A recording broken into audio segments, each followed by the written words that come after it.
आइए देखिए, लेक्चर 17 है।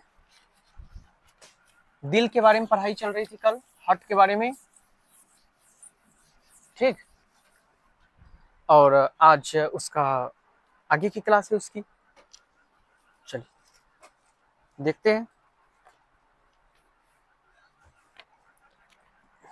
देखो, परिवहन,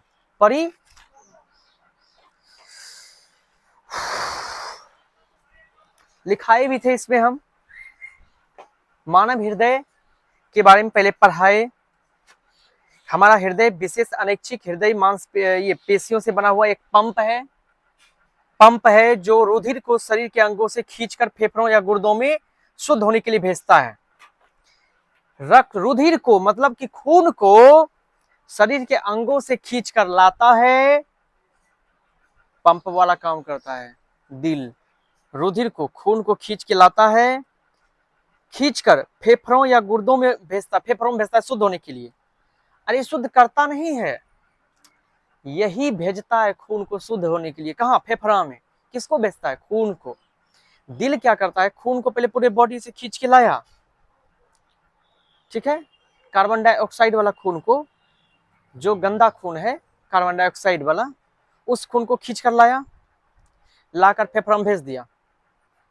अच्छा, गंदा खून कहाँ से आता है बताओ तो? महाधमनी से या अथी से, क्या कहते हैं ये, सिरा से। बताओ, सिरा से आता है और धमनी से जो निकलता है वो शुद्ध खून निकलता है जो बॉडी में जाता है फिर से। दिल में दो पाइप लगे, एक पाइप से आता है, आने वाले खून को क्या करता है, दिल भेज देता है फेफड़ा में शुद्ध होने के लिए। अब फेफड़ा से जो खून शुद्ध होकर आता है वो धमनी से निकल के फिर पूरे बॉडी में चला जाता है। आई बात समझ में इतना सा? चलिए, यही सब चीज कल हम समझाए हैं, ठीक। ऑक्सीजन वाला युक्त जो ब्लड होगा, जिस खून में ऑक्सीजन की मात्रा होगी उसको शुद्ध खून, शुद्ध ब्लड, शुद्ध रक्त बोलो या शुद्ध रुधिर बोलो। और जिसमें ऑक्सीजन नहीं होगा, कार्बन डाइऑक्साइड, उसको अशुद्ध बोलेंगे। क्या बोलेंगे? खाना खा ही हो, दाल भात तरकारी की, रोटी सब्जी की, चावल दाल, कुछ नहीं खा ही हो? कुछ नहीं, नाश्ता पानी, सत्तो, ड्रिंक, सबको बोले हैं थोड़ा बहुत कुछ ना कुछ खा के आओ। मैं सब समझाए थे ना, लेकिन फिर भी तुम लोग खा पी के नहीं आते हो। सुबह सुबह जो तुम्हारा अमाशय है, उसमें जो HCl एसिड है वो तुम्हारे पेट को खराब कर देगा, इसलिए सुबह सुबह खा के आओ। नहीं तो खाली देखो, जब तक अन्न नहीं खाओगे तो मन कैसे बनेगा? मन जब तक शुद्ध नहीं होगा, पराक्रमी, तब तक कैसे तुम सीखोगे? इसलिए सुबह सुबह तुम लोग कुछ ब्रेकफास्ट करके आई हो? क्या खा के आई हो? चाय बिस्कुट। चाय बिस्कुट का नाम सुनते हैं तुमको गुस्सा आ जाता है। क्या बिरबल, क्या खा के आए हो? कनियन्ना है? खाना तो अपने से बनाते हो? अरे बियाह शादी करो, कब तक कुमारा रहोगे? उम्र हो गया है, हैं? क्या बोल रहा है? हमारा, हमारे बारे में मत सोचो। अरे हम तो फकीर है, चल पड़ेंगे झोला लेके। हमको तो कहीं भी मांग चांग के खा लेंगे अपना। तुम कन्या लाओ, बना के देगी, गरम गरम रोटी देगी, सब्जी देगी कन्या। चलिए देखो, तो शुद्ध रक्त जो होता है ऑक्सीजन युक्त होता है, और अशुद्ध रक्त जो होता है कार्बन डाइऑक्साइड युक्त होता है, ठीक। और सुनिए, ये दोनों प्रकार के रक्त अलग अलग वाहिकाओं से गुजरता है। ये दोनों रक्त एक के पाइप से नहीं, अलग अलग पाइप से, मतलब अलग अलग वाहिकाओं से गुजरते हैं, ठीक। जिन्हें हम कहते हैं या तो धमनी या सिरा कहते हैं। धमनी से शुद्ध रक्त निकलता है, और सिरा से जो है ना अशुद्ध रक्त जाता है सिरा से दिल में, और दिल से धमनी से निकलता है, दिल से खून, धमनी से शुद्ध खून जो पूरा बॉडी में जाता है। सिराओं तथा धमनियों की पतली शाखाएं कोशिका कहलाती है। हृदय, धमनियां, सिराएं, कोशिकाएं, इन सभी के सामूहिक परिसंचरण तंत्र को ब्लड मस्कुलर सिस्टम को इसका निर्माण करता है। कार्य प्रणाली अब पढ़ाए थे, ये भी बताए थे यह एक मंसाल रचना है, मांसल रचना है। ये क्या है? एक काहे मांसल रचना बोलते हैं? क्योंकि दिल में हड्डी नहीं होता है तो टूट भी नहीं सकता है। ये जो बोलते हो टूट गया, नहीं टूटता है दिल। दिल मेरा तोड़ दिया उसने, बुरा क्यों माने। गाना सुने हो ना? लेकिन दिल टूटेगा कैसे? हड्डी है ना है दिल में। तो दिल मांसल है, मतलब सिर्फ मांस होता है दिल, हड्डी होता है तो टूटता कैसे है? कैसे टूटता है? भावनाएं टूटती है, दिल नहीं टूटता है। कल हम तुम लोग को बताए कि दिल टूटता ना है, दिल का काम है खून को साफ करके, साफ खून को भेजना बॉडी में, बॉडी से गंदा खून को लेके फेफड़ा को देना शुद्ध होने के लिए। क्योंकि खून कहाँ शुद्ध होता है? फेफड़ा में। कहाँ होता है? भूले नहीं ना हो, श्वसन तंत्र पढ़ावे हैं, खून कैसे शुद्ध होता है फेफड़ा में। भूले नहीं ना हो, भूलना नहीं, उसको रिवीजन करते रहना। अच्छा, वक्ष में हमारी बाईं तरफ पाई जाती है दिल, बाईं तरफ दिल पाई जाती है। हल्का ऐसे झुका होता है, जैसे झुका हुआ है इस तरह से, तो बाईं तरफ हल्की झुकी होती है, तो बाईं तरफ हम उसको बोलते हैं। इधर इधर नहीं होता है, इसलिए जब सेल्फी लेने वाला देखोगे इस तरह से दिल बनाएगा। को गलती से इधर बनाता है, इधर गलत हो गया, इधर बनाता है क्योंकि दिल इधर होता है। नहीं बनता है, तुम लोग से नहीं बनेगा। प्यार किए हो किसी से तब कैसे बनेगा? करना तब बताना। आगे सुनो, हमारा दिल जो है ये 4 भागों में डिवाइड था, कल बतावे थे। ये देखिए, मान लो ये दिल है, ये क्या है सर? है दिल, ये गोल तो नहीं हो, हम जानते थे तुम लोग बोलोगे। ले हले हले, अब बताओ, अब ठीक है? अब ठीक है ना? क्या? अरे मौनी ले कि दिलेच के, अब ठीक छ? तो ये दिल है, जो भी बने कोई दिक्कत नहीं। ये वो दिल है जिसमें तीर, वो क्या कहते हैं, तीर नहीं चुभा रहता। किसी किसी दिल में से तीर चुभा रहता है, इसका चुभता है, इसका खून निकलता हुआ इधर से निकल जाता है दिल। इस तरह से देखे हो दिल किधर से चुभा, ऊपर ऊपर से निकल गया तीर, इस तरह से। तो यहाँ पे जो हमारा दिल है ना, ये पढ़ाने वाला दिल, इसमें चुभा हुआ नहीं रहता है।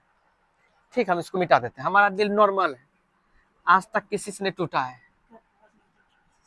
चलिए आइए, क्या बोला? तो ये जो दिल है इसको 4 भागों में बांटेंगे। 1 2, देखो टूटा, याद करो अब कल क्या बताए थे। क्या बताए थे कल? जो दिल हमारा है, दिल में नीचे होता है निलय, ऊपर होता है आलिंद। ऊपर क्या होता है? ऊपर क्या होता है? नीचे ऊपर, नीचे ऊपर आलिंद। बहुत अच्छा।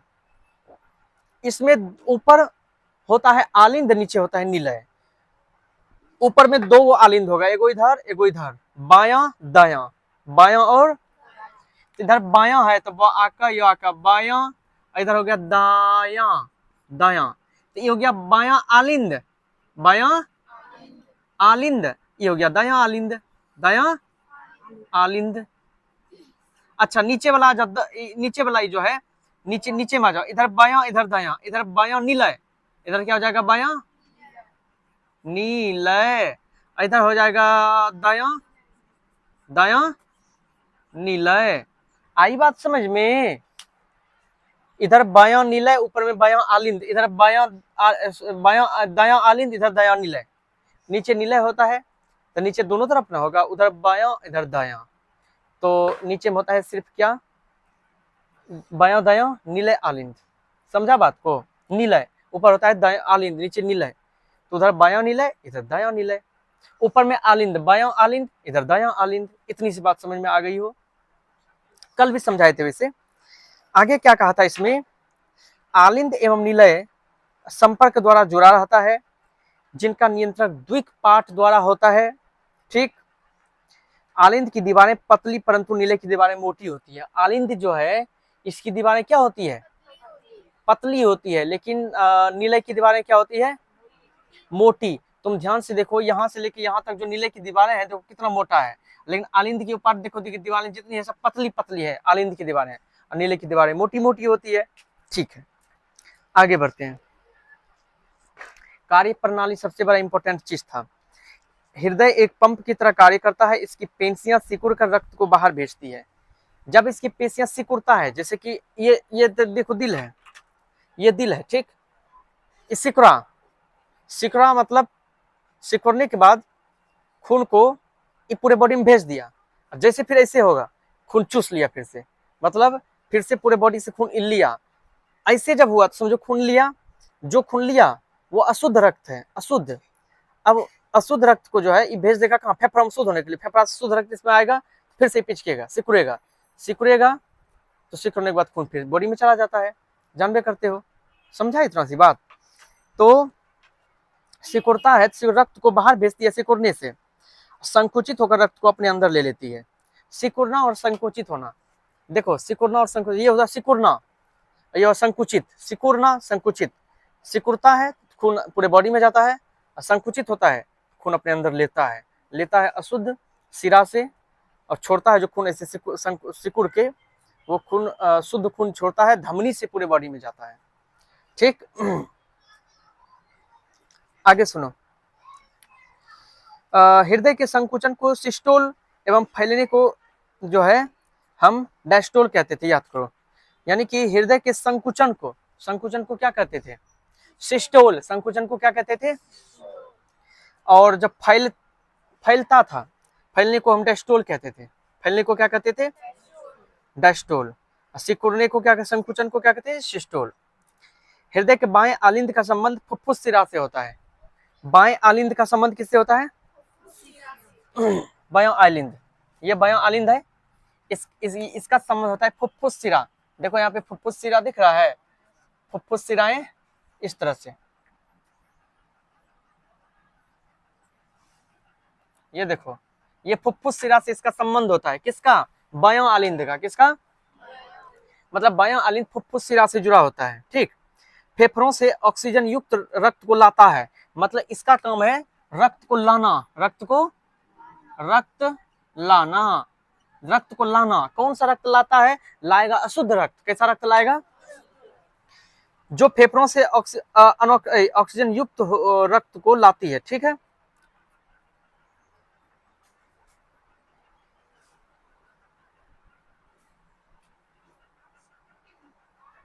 बाएं आलिंद का संबंध एक निलय द्वारा होता है। बाएं आलिंद का ऑक्सीजन युक्त रक्त कपाट खोलकर बाएं निलय में आ जाता है। एक मिनट रुको, बाएं आलिंद का संबंध बाएं निलय से होता है, बाएं आलिंद का संबंध एक बाएं निलय से होता है। ठीक, और बाएं आलिंद का ऑक्सीजन युक्त रक्त कपाट खोलकर बाएं निलय में चला जाता है। बाएं निलय का संबंध एक महाधमनी से होता है। बाएं निलय का ऑक्सीजन युक्त रक्त महाधमनी से होकर पूरे शरीर में चला जाता है। ऑक्सीजन विहीन अशुद्ध रक्त महाशिरा द्वारा दाएं आलिंद में आता है। ओ हो, ऑक्सीजन विहीन अशुद्ध रक्त महाशिरा द्वारा, महाशिरा कहाँ है जी, महाशिरा, ओ महाशिरा यहाँ है,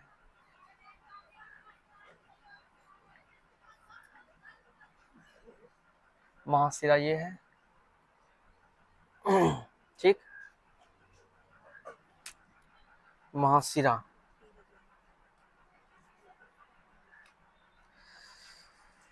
एक मिनट रुको, थोड़ा सा प्रॉब्लम हो गया है इसमें, थोड़ा सा कंस्ट्रक्शन करने दो मुझे।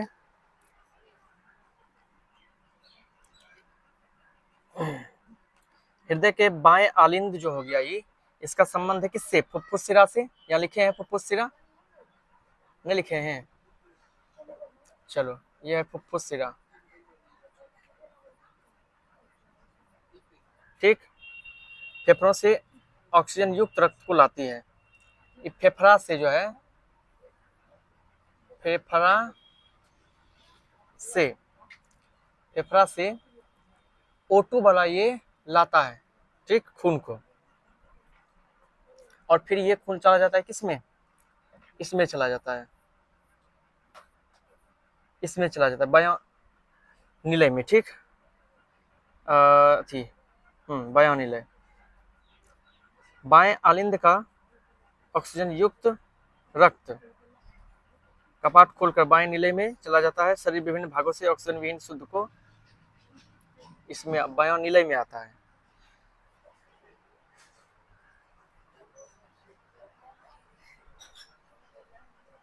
और यही खून महाधमनी से जाता है, यानी कि महाधमनी तुम्हारा यहाँ हो गया मान के चलो।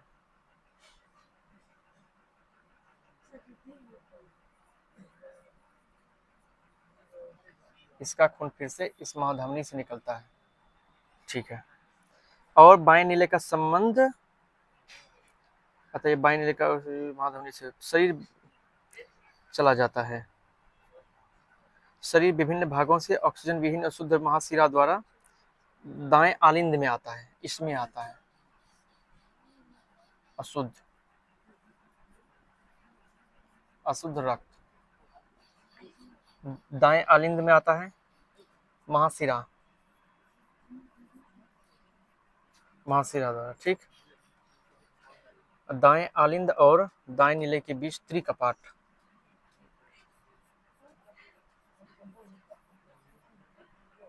दाएं आलिंद का रक्त कपाट से खोलकर दाएं नीले में चला जाता है, इसमें आ गया अशुद्ध रक्त।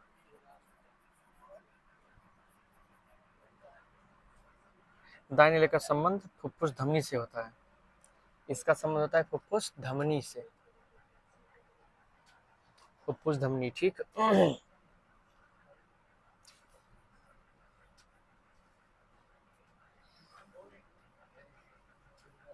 फुफ्फुस धमनी से फेफड़ों तक जाती है, जो फेफड़ों तक जाती है, फुफ्फुस धमनी से फेफड़ों तक जाती है। हाँ समझो, सुनो, थोड़ा सा यहाँ प्रॉब्लम हो गया था, इसको फिर से हम समझाते हैं।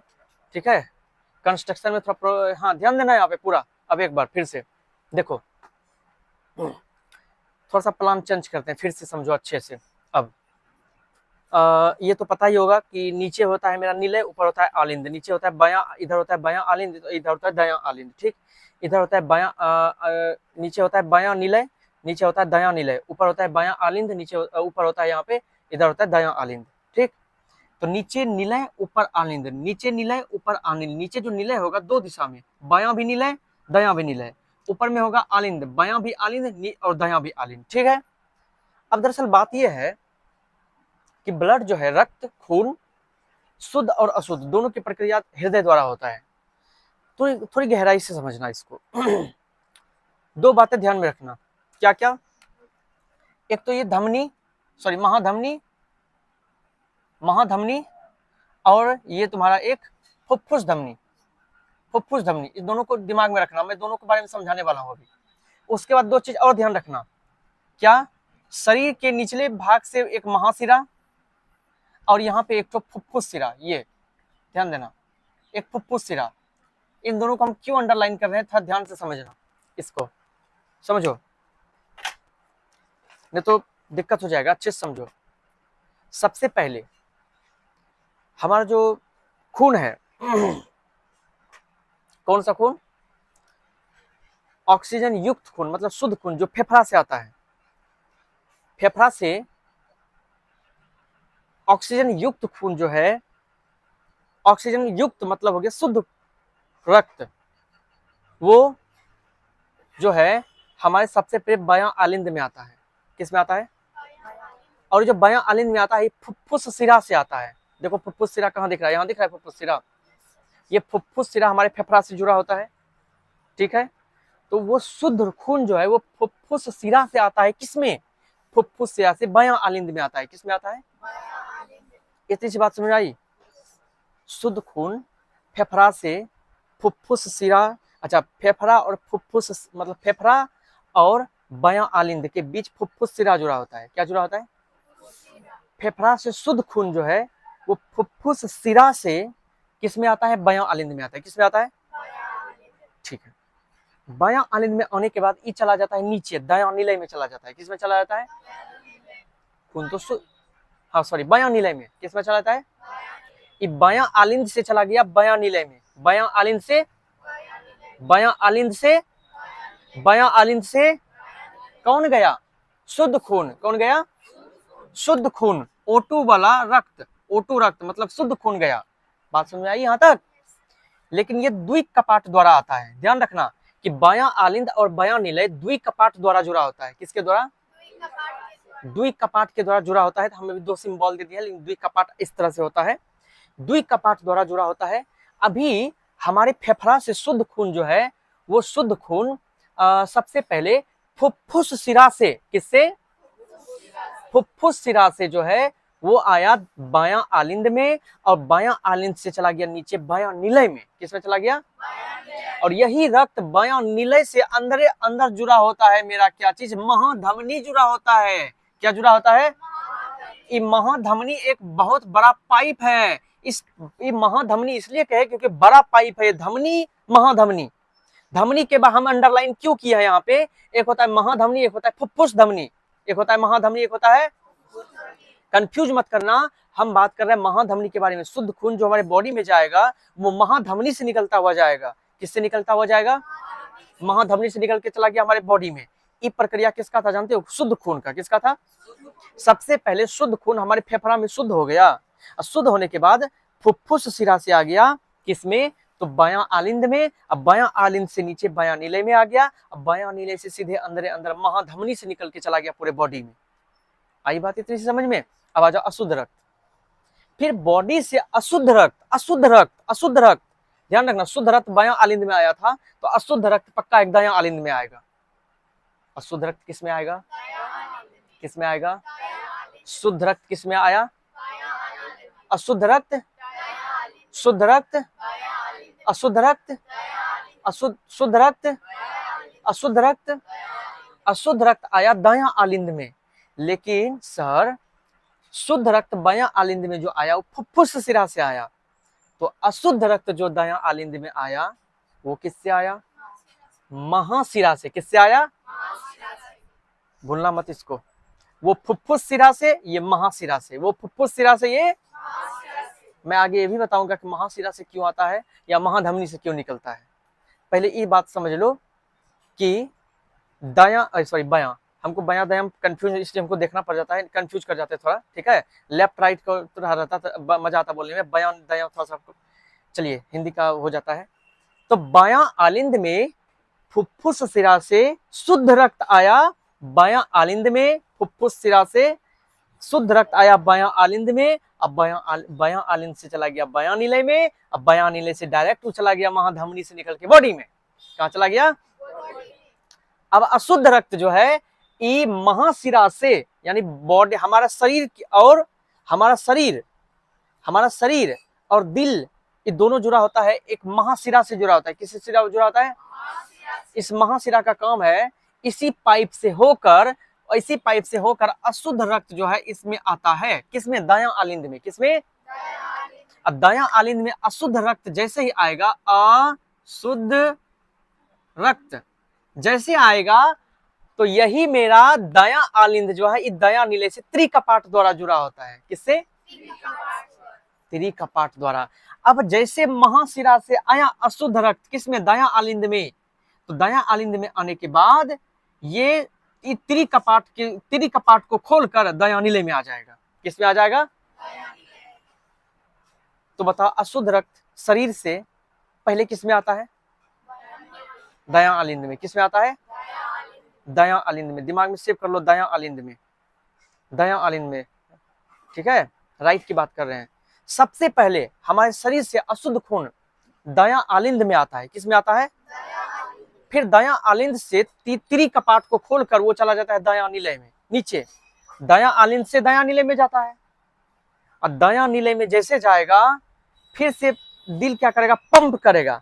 अब पंप करेगा तो ये खून जो है, अशुद्ध रक्त जो है, ये दायां निलय से डायरेक्ट निकल कर चला जाएगा कहाँ पे? हमारा ये क्या कहते हैं, फेफड़ा में चला जाएगा शुद्ध होने के लिए। सर किससे जाएगा? फेफड़ा में फुफ्फुस धमनी से जाएगा। याद करो, फुफ्फुस धमनी यहाँ देख रहे हो, ये फुफ्फुस धमनी यहाँ पे जुड़ा होता है अंदर अंदर इस तरह से, तो फुफ्फुस धमनी से यहाँ पे ये निकल के चला जाता है। अर्थात बॉडी से खून को निकलने का प्रोसेस दो जगह से होता है, एक महाधमनी, एक फुफ्फुस धमनी। महाधमनी से शुद्ध रक्त निकलता है जो कि शरीर में जाता है, और फुफ्फुस धमनी से जो है वो अशुद्ध रक्त निकलता है जो कि फेफड़ा में जाता है शुद्ध होने के लिए। बात समझ में आई? आई बात समझ में? बताओ, अशुद्ध रक्त पहले कहाँ आएगा? दायां। किससे आएगा? किससे आएगा? किसमें? दायां आलिंद से फिर कहाँ जाएगा? दायां नीले में। पागल, दायां आलिंद से दायां नीले में न जाएगा, दायां आलिंद से कहाँ जाएगा? दायां नीले से जब फिर से दिल पंप करेगा, ये खून दायां नीले से कहाँ निकल जाएगा? फुफ्फुस धमनी से जाएगा फेफड़ा में, जाएगा फेफड़ा में, लेकिन किससे? फुफ्फुस धमनी से जाएगा। किस लिए जाएगा? शुद्ध होने के लिए। किस लिए जाएगा? अच्छा, जब वो शुद्ध हो जाएगा, फेफड़ा में जाके शुद्ध हो गया, तो बताओ फेफड़ा से किस चीज से जुड़ा होता है ये दिल मेरा? फुफ्फुस शिरा। नहीं देख रहे हो? यहाँ पे लिखे है ना, फुफ्फुस शिरा। फुफ्फुस शिरा। शुद्ध खून जो है बायां आलिंद में जो आएगा, शुद्ध खून जो है बायां आलिंद में जो आएगा, वो किससे आएगा? फुफ्फुस शिरा से। किससे आएगा? देखो, फुफ्फुस शिरा, महाशिरा, ये सब तुम लोग कंफ्यूज कर रहे हो। देखो, महाशिरा और फुफ्फुस शिरा। फुफ्फुस शिरा इन्हें उग रहा है।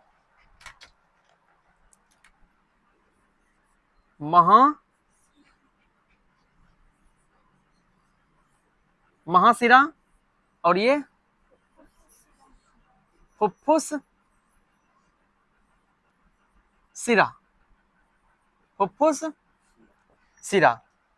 और एक होता है तुम्हारा महाधमनी, और एक होता है फुफ्फुस धमनी। फुफ्फुस। अब देखो, इन दोनों में महा क्यों लगा है? जिसमें महा लगा है उसका पाइप मोटा होता है, जिसमें महा लगा है, जिसमें फुफ्फुस लगा है उसका पाइप पतला होता है। फुफ्फुस लगा है तो पाइप, तो महाधमनी का काम है निकालना।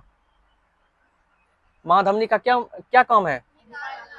एक मिनट, महाधमनी, नहीं, ये महाधमनी का काम है खून को निकालना, फुफ्फुस धमनी का भी काम है निकालना, यही बताए हैं।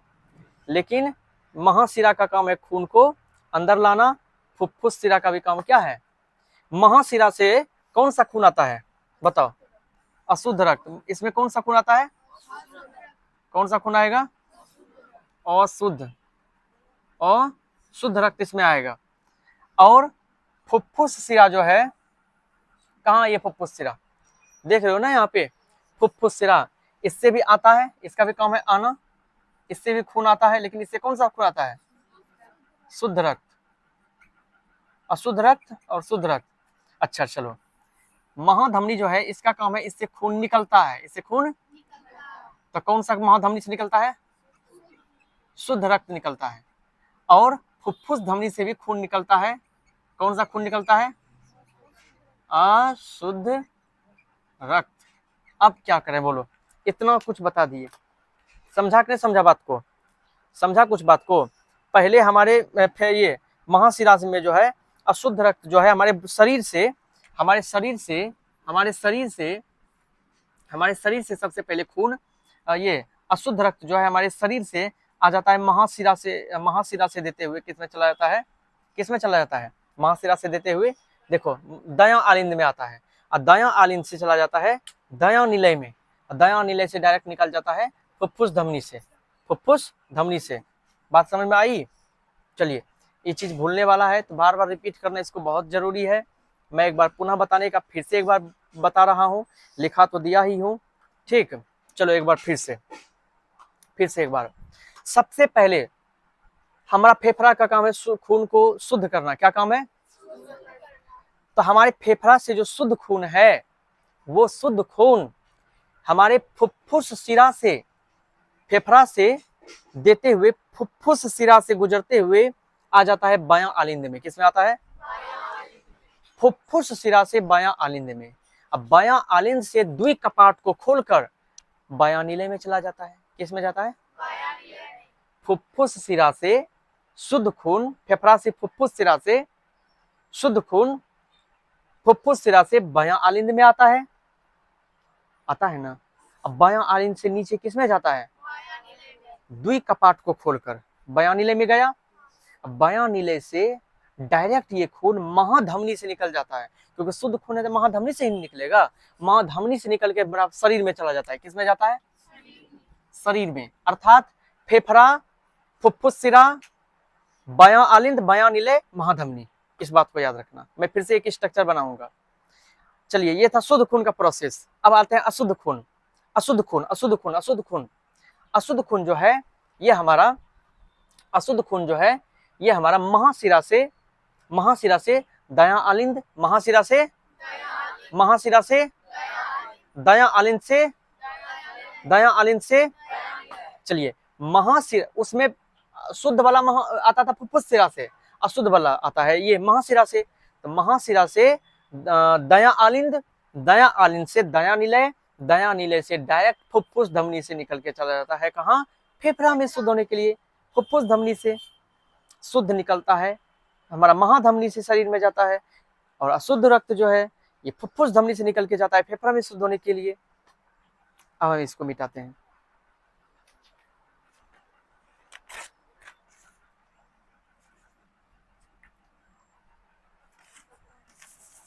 कपड़ा किधर गया?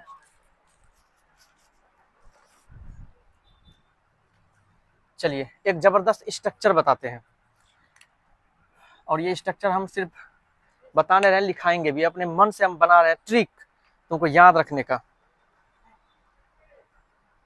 मैं परदेसी हूँ, पहली बार आया हूँ, दर्शन करने मैया के दरबार आया हूँ,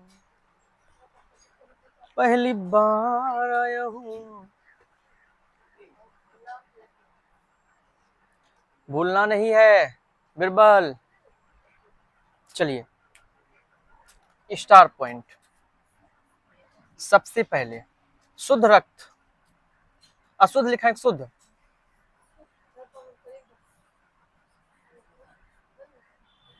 नहीं पहले अशुद्ध वाला लिखा, चलो शुद्ध लिखा देते हैं।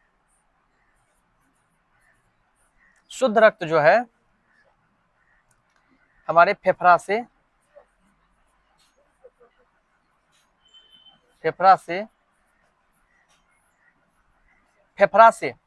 देखो, शुद्ध रक्त जो है हमारे फेफड़ा से फुफ्फुस शिरा, पाइप का नाम क्या है? पाइप का नाम क्या है? फुफ्फुस शिरा। हम यहाँ पे लिख देते हैं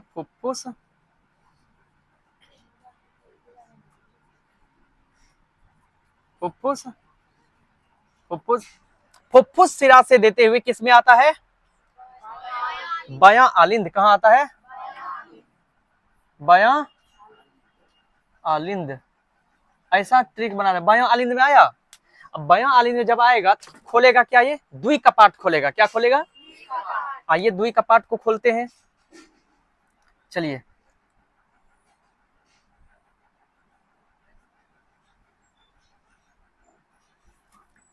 ऐसा ट्रिक बनाएंगे जिंदगी भर नहीं भूलोगे। हम अपने दिमाग से ट्रिक बना रहे हैं।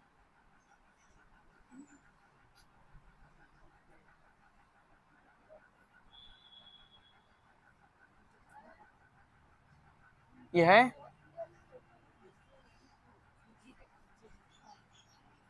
द्वि कपाट। द्वि कपाट को खोलते हुए, द्वि कपाट को खोलकर किस में आ जाता है? बायां निलय में आता है। किस में आता है? बायां नॉर्सिका लोयो निलय। अच्छा देखो तो ये द्वि कपाट ठीक लग रहा है कि दूसरा कुछ बना दे? ठीक है, द्वि कपाट ठीक है, द्वि कपाट ठीक है, ठीक।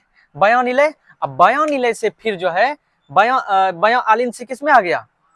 बायां निलय में। अब बायां निलय से डायरेक्ट निकल जाता है किससे? महाधमनी से। किससे निकल जाता है? महाधमनी। तो इससे देखो बोर्ड में आ रहा है, हेलो, बोर्ड में देखो आ रहा है यहाँ तक, तब कहाँ तक आ रहा है? इतने दूर, चलो इस जगह से, इस जगह से तुम लोग आगे बना लेना, हम यहाँ बनाते हैं नीचे। तो ये हम घुमा दिए यहाँ पे, ठीक, हम इस जगह घुमा दिए। हाँ, इसके बाद जो है तुम्हारा महाधमनी, क्या है ये, किधर है महाधमनी, महाधमनी, महाधमनी, यहाँ लिख देंगे महाधमनी, महाधमनी, ये ट्रिक बना लोगे ना, कभी नहीं भूलोगे, महाधमनी। अब महाधमनी से किस में चला जाता है, सौरद्रगिका और शरीर। देखो तो अब समझ में आएगा, कितना अच्छा ट्रिक बना दिए। शुद्ध रक्त जो है हमारे फेफड़ा से, फुफ्फुस सिरा नाम का पाइप है, क्या है फुफ्फुस सिरा नाम का पाइप, नहीं इसको बोलते हैं हम वाहिका बोलते हैं, क्या बोलते हैं, वाहिका, फुफ्फुस सिरा वाहिका, वाहिका, ठीक है। तो हमारा फेफड़ा से फुफ्फुस सिरा से देते हुए बायां आलिंद में आता है। अब बायां आलिंद से द्वि कपाट को खोलकर बायां नीले में चला जाता है। बायां नीले से डायरेक्ट जो है हमारा महाधमनी से देते हुए, मतलब महाधमनी और ये तुम्हारा ये फुफ्फुस सिरा, ये एक तरह से ये है पाइप है जिसको हम वाहिका बोलते हैं, इसी से गुजरता है, तो महाधमनी से शरीर में चला जाता है। ये हुआ किसका, शुद्ध रक्त का। अब तुम यहाँ पे हम लिख देते हैं अशुद्ध रक्त, अशुद्ध रक्त। अब चलो अशुद्ध रक्त के बारे में। अशुद्ध रक्त हमारा पहले किससे, शरीर से आता है। अशुद्ध रक्त जो है इस शरीर से ना आएगा, शरीर से, देखो शरीर से हमारा अशुद्ध रक्त शरीर से महाशिरा से घुसता है, महाशिरा से। तो यहाँ पे हम बनाएंगे महाशिरा, क्या बनाएंगे, महाशिरा, यह है महाशिरा, महाशिरा। तो महाशिरा से देखो कहाँ जाता है, महाशिरा दायां आलिंद में जाता है, दायां आलिंद में, चलो दायां आलिंद, ये आ जाता है किसमें, दायां आलिंद। और दायां आलिंद से फिर चला जाता है कि त्रिकपाट को खोल के, किसको खोल के, त्रिकपाट को खोल के। त्रिकपाट कैसे बनाएं,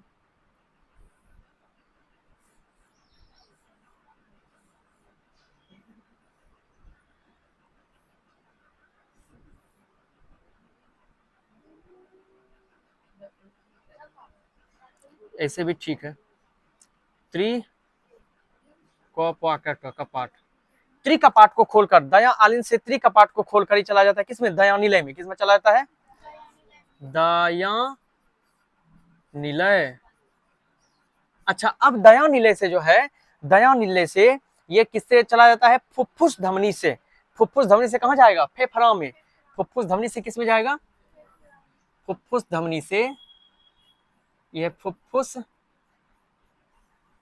धमनी, फुफ्फुस धमनी से चला जाएगा फेफड़ा में, किसमें जाएगा, फेफड़ा, शुद्ध होने के लिए।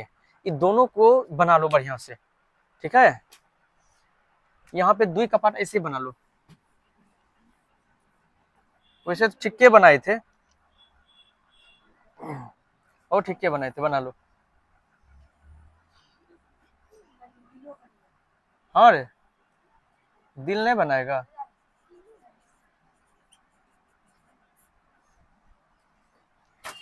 रुको, त्रिकपाट ऐसे बनाओ,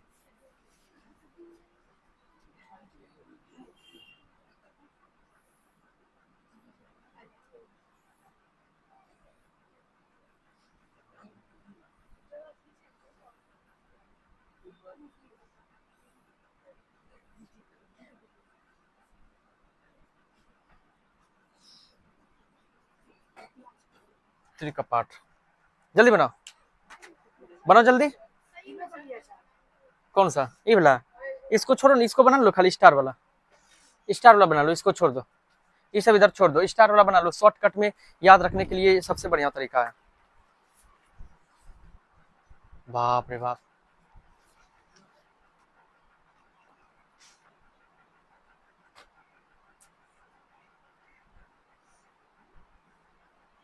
बनो,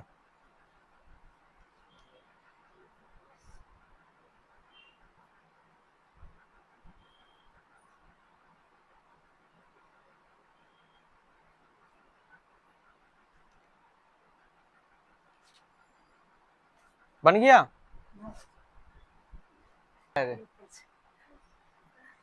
चलो बढ़िया है, लिख लिया। आइए क्या क्या तुम लोग बोलते हो रे।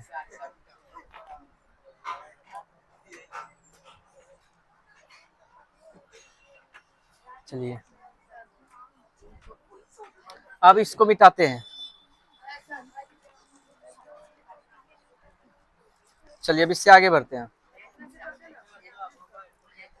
शुक्रिया शुक्रिया दर्द जो तुमने दिया।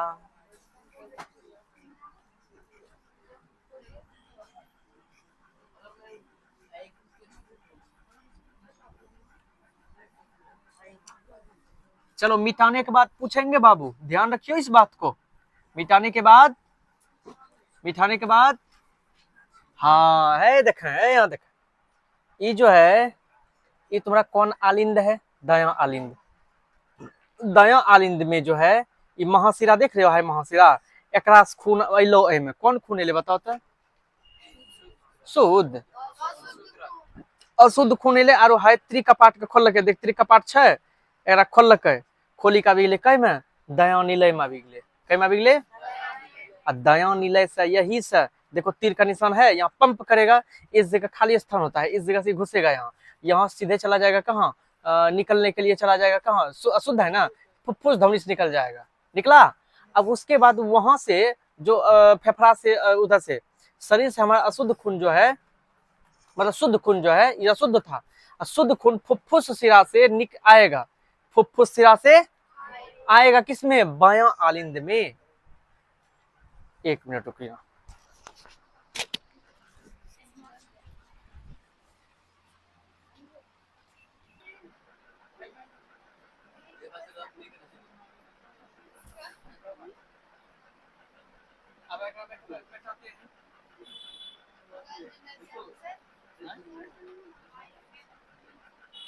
हेलो, माइक नहीं लगाए थे काहे? हेलो, अब आवाज आ रहा है? तुम लोग को आवाज आ रहा है ना? ठीक।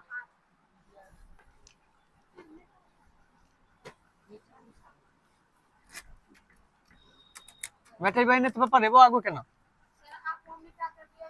अब दिल के बेटा दिया, दिल रहने दो, इसका भी काम। दिल नहीं तो क्या? हृदय। हृदय को दिल ना बोलते हैं कि हट बोलते हैं? हट नहीं बोलते हैं, हट बोलते हैं, हट।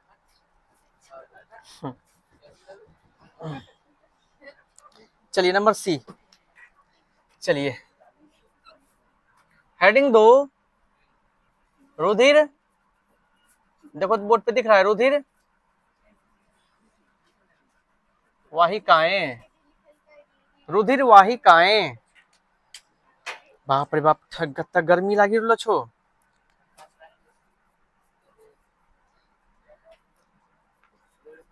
रुधिर वाहिकाएं अंग्रेजी में कहबे एकरा blood, blood vessels, WEVESELS, vessels, blood vessels, blood vessels.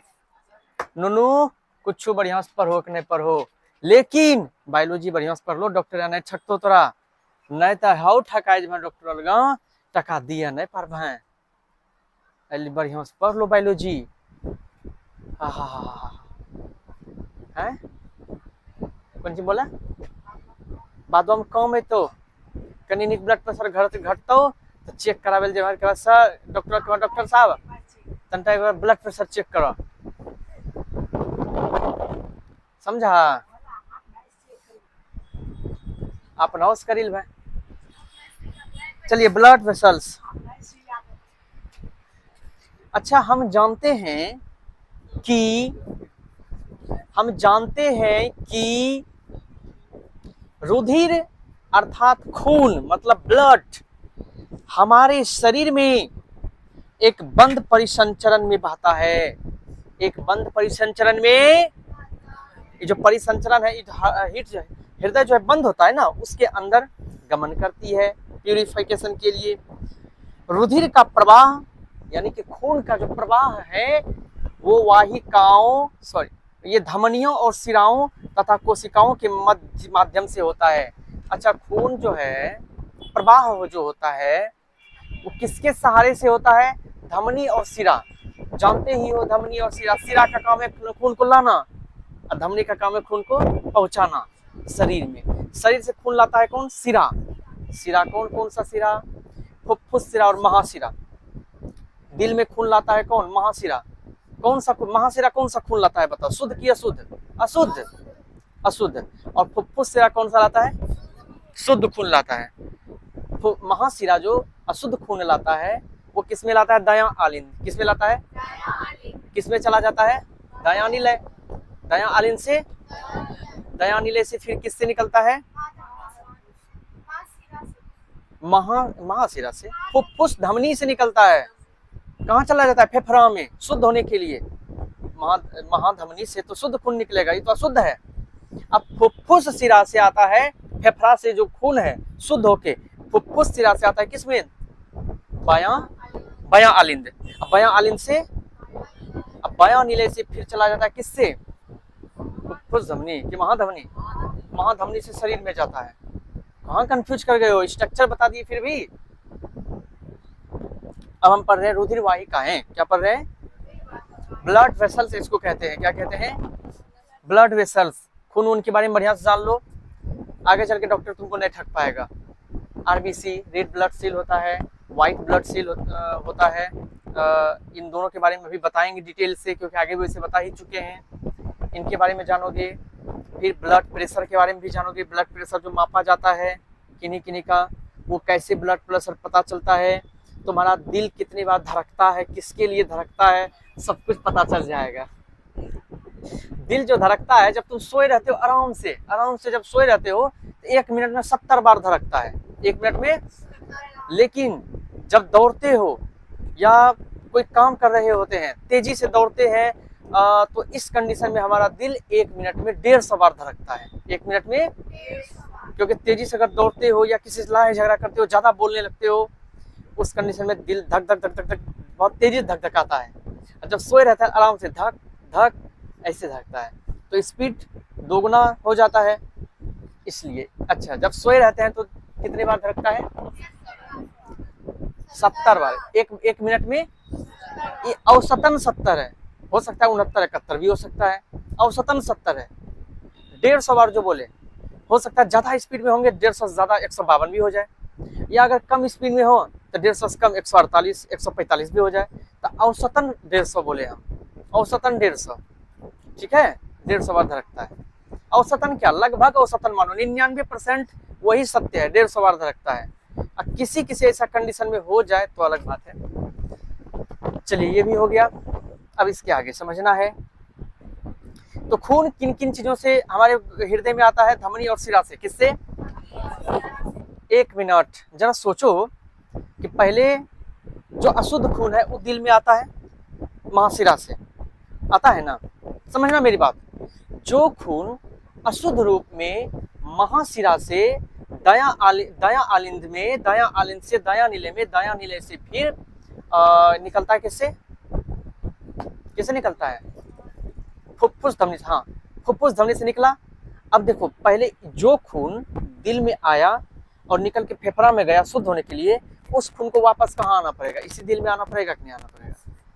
क्योंकि शरीर में जाने का बस एक ही रास्ता है, दिल से होकर जा सकते हो। दिल से आया, दिल से फिर जाना भी पड़ता है। समझ रहे हो ना? दिल में आना और दिल से जाना ये अलग अलग बातें हैं, समझ रहे? जाना भी पड़ता है, उसी रास्ते से, दूसरा कोई रास्ता नहीं है। इसका मतलब एक खून दिल में कितने बार गमन करता है? 2 बार। एक बार आता है, जा गया कहाँ? फेफड़ा में। फेफड़ा से फिर आएगा, इसी दिल से होकर गुजरेगा तब ना शरीर में जाएगा। शरीर से दिल से गुजरते हुए फेफड़ा में, फेफड़ा से दिल से गुजरते हुए फिर शरीर में। इसका मतलब एक खून को हमारे दिल से 2 बार गुजरना पड़ता है। कितनी बार? अगर 2 बार गुजरना पड़ता है, इसी कारण से इसको हम जो है एक अलग नाम से भी जानते हैं, इसको द्विपरिसंचरण भी कहते हैं हम। इन चीजों को भी अभी हम जानेंगे, ठीक है। चलिए, इसे कुछ लिखना भी है तो हम इसके नीचे लिखो, हम जानते हैं कि हमारे शरीर में रुधिर, हम जानते हैं कि हमारे शरीर में रुधिर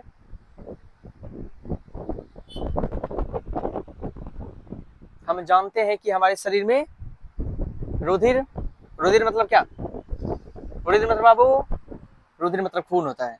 रुधिर एक बंद परिसंचरण, एक बंद परिसंचरण, परिसंचरण,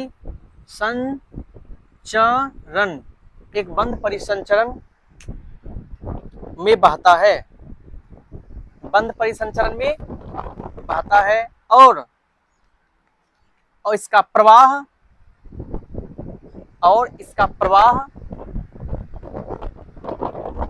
धमनियों तथा शिराओं, तथा को काट दो, धमनियों कोमा दे देना, कोमा, शिराओं तथा कोशिकाओं, धमनियों कोमा शिराओं तथा कोशिकाओं के माध्यम से होता है। अब एकरा नीचे हम लिखो पहला नंबर, पहला नंबर लिखो। अब हम जानेंगे सबसे पहले धमनियों के बारे में जानेंगे। अभी धमनियां, धमनियां लिख के डैश देना है। धमनियों को इंग्लिश में हम कहते हैं धमनियां, इसको अंग्रेजी में कहेंगे आर्टेरीज,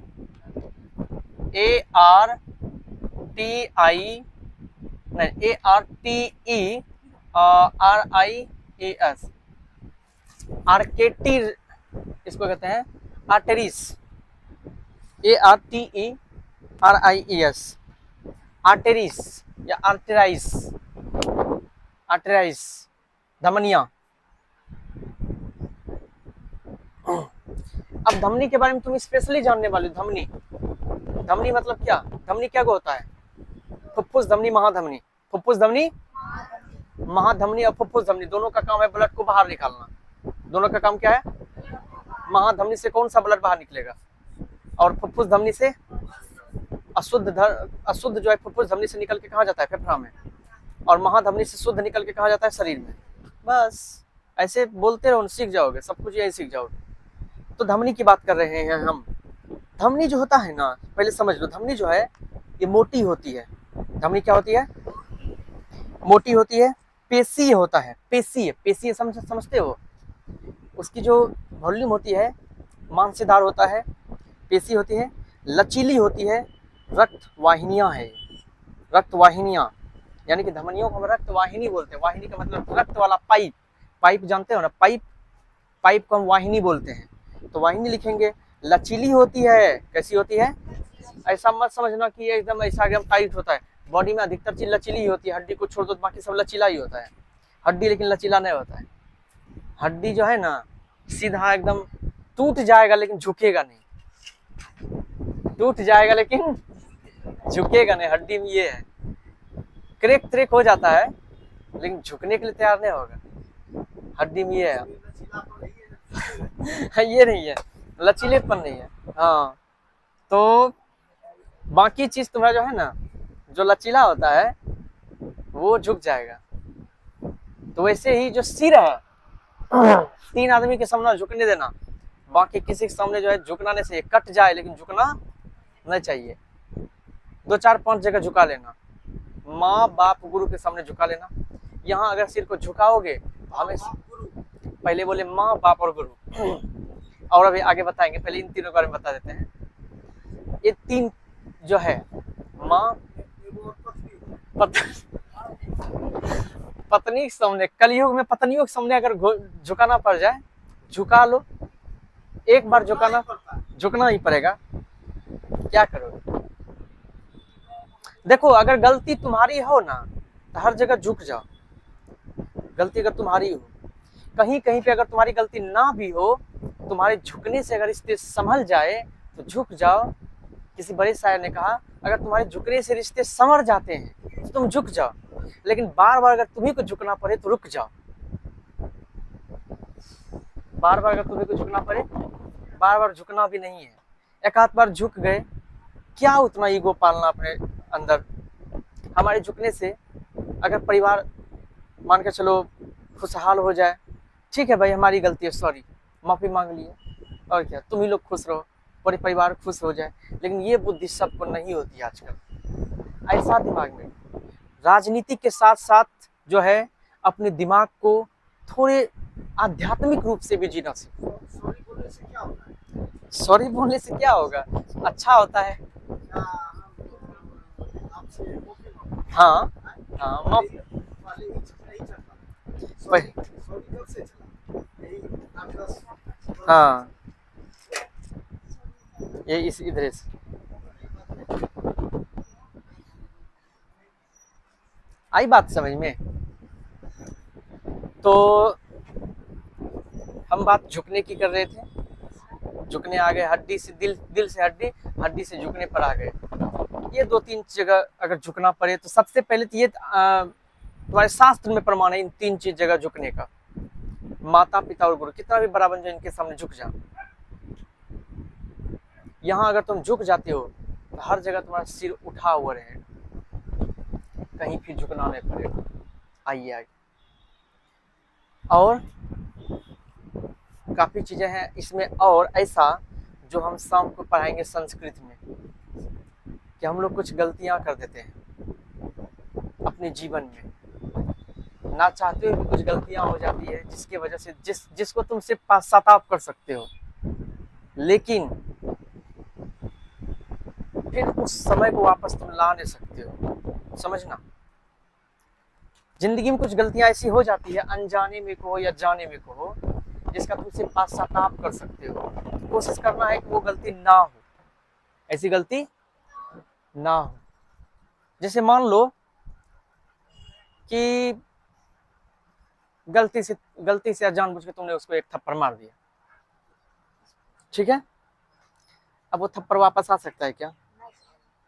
ज्यादा से ज्यादा तुम सॉरी बोल सकते हो, लेकिन बहुत ऐसी जगह जहां तुम सॉरी भी नहीं बोल सकते हो, सॉरी भी नहीं बोल सकते हो, बस तुम्हें दुख हो सकता है कि मैंने उसको क्यों मार दिया।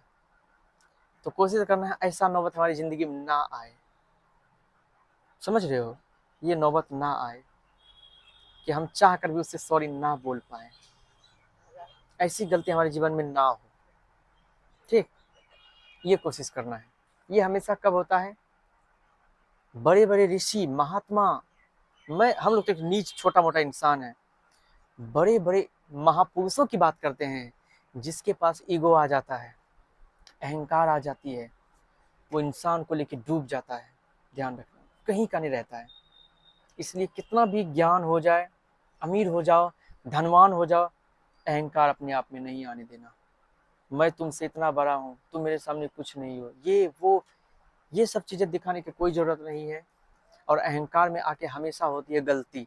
जब राम भद्राचार्य जैसे महाराज, जो कि जगत गुरु कहा जाता है, उन्होंने अहंकार के आवेश में आकर पूज्य महाराज श्री प्रेमानंद जी महाराज के बारे में कह दिया कि अगर वो इतने बड़े महापुरुष हैं, अगर चमत्कार है तो वो 2 शब्द हमारे सामने संस्कृत बोल के दिखा दे, तब हम मान लेंगे उस चमत्कार है। वो जब इतने अहंकार में आकर ये बोल सकते हैं, इनका मतलब सिर्फ उन्हीं को संस्कृत आती है। और ये जो बैठे हैं भगवताचार्य, क्या इनको संस्कृत नहीं आती है? दिन रात संस्कृत में ही भजन कीर्तन, राधा रानी का जाप। और अगर इनको संस्कृत नहीं आती है, इसका मतलब क्या ये महात्मा नहीं है, ये महापुरुष नहीं है? संस्कृत आना ही विद्वता है? नहीं, ये तो 9वीं फेल है, 9वीं पास है, इनके पास तो डिग्री भी नहीं है। लेकिन जमाने भर की भीड़ इनके सामने क्यों खड़ी है?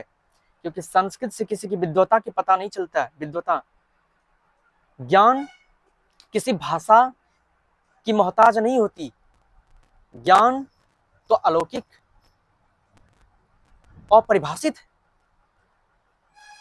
ज्ञान, आध्यात्म की वो सीमा है जहां हर चीज शून्य हो जाता है। ध्यान रखना, तुम्हें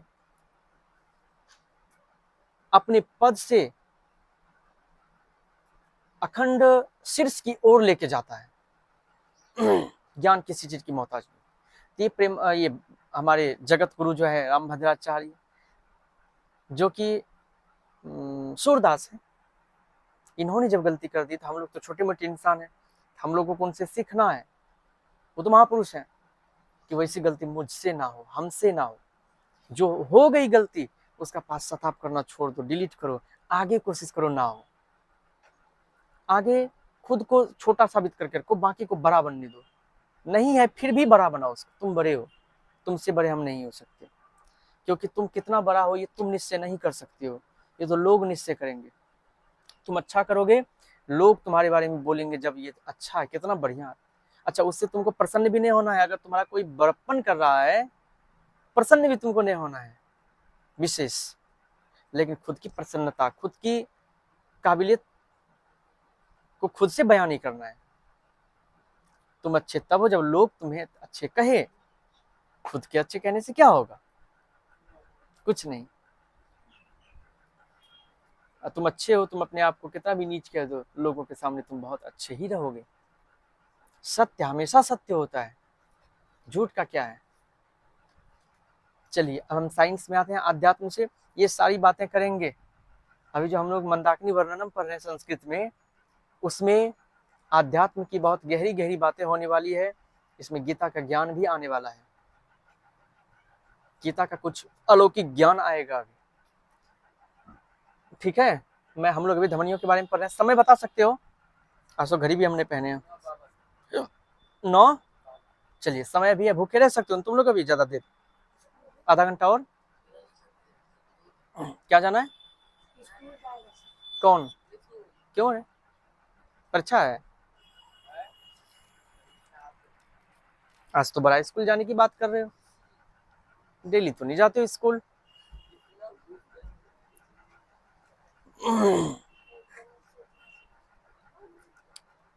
हाँ, समझी बात को? क्या समझा है अभी? हर चीज की तैयारी ऐसे करो, इतनी छुपा के करो कि सफलता शोर मचाए, चाहे वो रिजल्ट हो, पढ़ाई हो, या कोई भी चीज हो, दिखाने की जरूरत नहीं है। चलिए हम बात धमनियों की कर रहे हैं, धमनियां, ठीक। क्या लिखा? कुछ नहीं, लिखो लिखो, धमनियां मोटी, कोमा, धमनियां मोटी कोमा पेशीय, पेशीय एवं धमनियां मोटी कोमा पेशीय एवं लचीली, एवं लचीली रक्तवाहिनी है, रक्तवाहिनी है, जो कि जो कि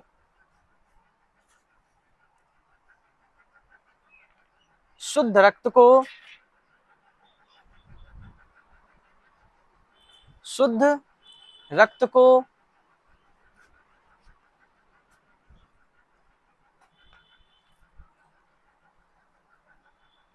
हृदय से दूर, हृदय से दूर हमारे पूरे शरीर, हमारे शरीर के विभिन्न अंगों तक ले जाती है, शरीर के विभिन्न अंगों तक ले जाती है। लिखा? अच्छा, इसमें ये चीज लिखाना जरूरी है क्या कि ऑक्सीजन युक्त रक्त को शुद्ध रक्त कहा जाता है? ये तो लिखा चुके हैं, क्या इसमें क्यों लिखा है इसको हम?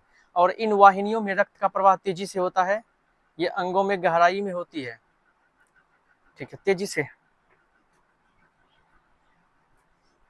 और उसमें थोड़ा सा और लिख लो, इसमें रक्त का प्रवाह तेजी से होता है, इसमें रक्त का प्रवाह तेजी से होता है। नंबर दूसरा लिखो, पहला हो गया धमनियां, अब लिखो शिराएं, शिराएं, वेन्स, VEINS, वेन्स।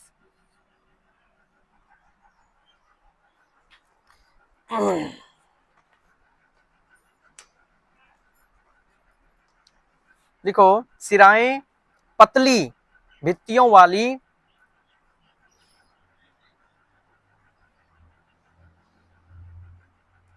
शिराएं पतली भित्तियों वाली रक्त नलिकाएं हैं, पतली भित्तियों वाली रक्त नलिकाएं है जो शरीर से अशुद्ध रक्त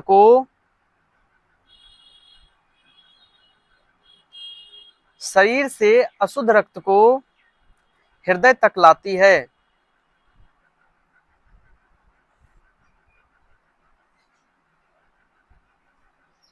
हृदय तक लाती है।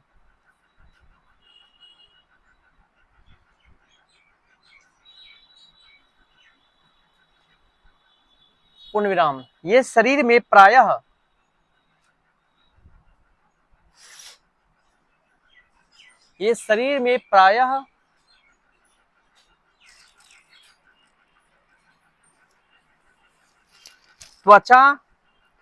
त्वचा के नीचे पाई जाती है। त्वचा के नीचे पाई जाती है और किसी किसी स्थान पर दिखाई भी देती है। और किसी किसी स्थान पर दिखाई भी देती है। नंबर 3,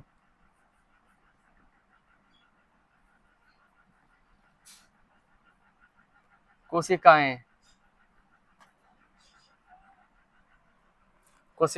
इसको लिखना है ब्लड कैपिलरीज।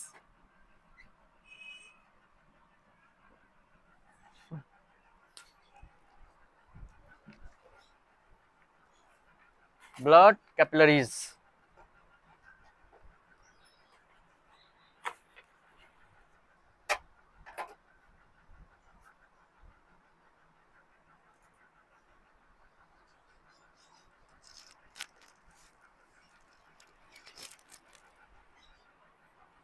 लिखा? कोशिकाएं। अब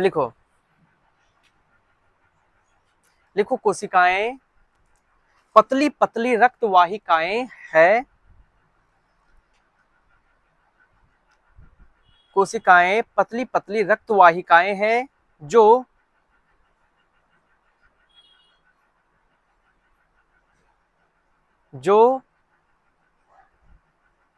मुख्य वाहिकाओं की शाखाओं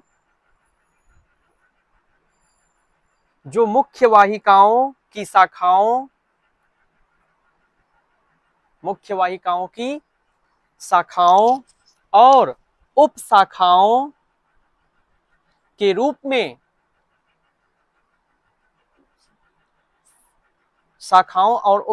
के रूप में शरीर में जाल की तरह फैली हुई होती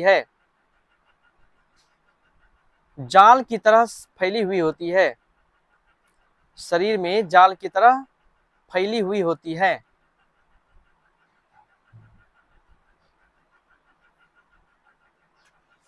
पूर्ण विराम। यह बालों की तरह पतली होती है,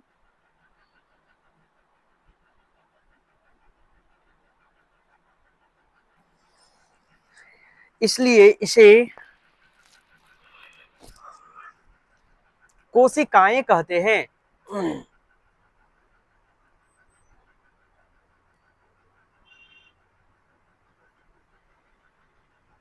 ये धमनियों से निकली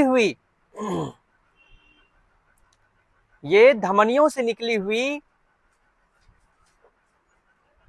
सबसे पतली शाखाएं हैं।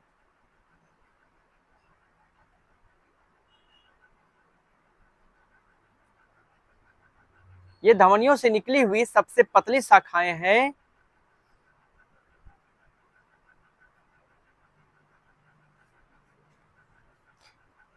जिनके सिरे आपस में जुड़कर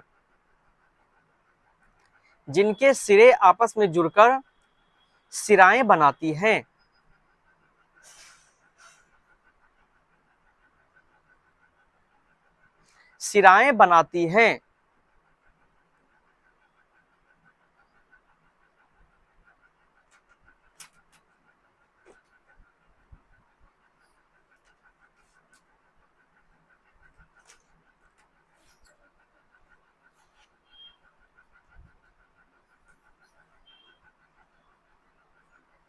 जो रक्त को हृदय तक वापस लाती है,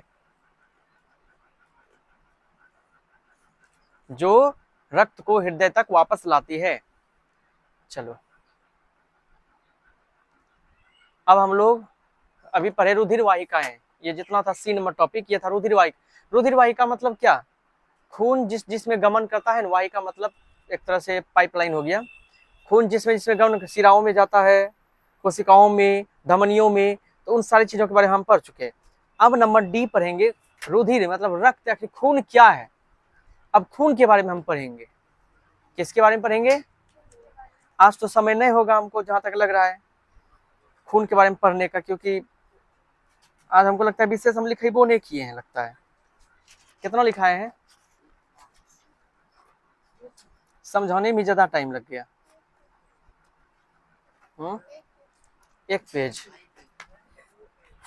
क्या करोगे, समझाने में ज्यादा टाइम लग गया। आज का लेक्चर यहीं तक रहने देते हैं 17। देखते हैं कब तक कंप्लीट होता है। 18 में अब देखेंगे।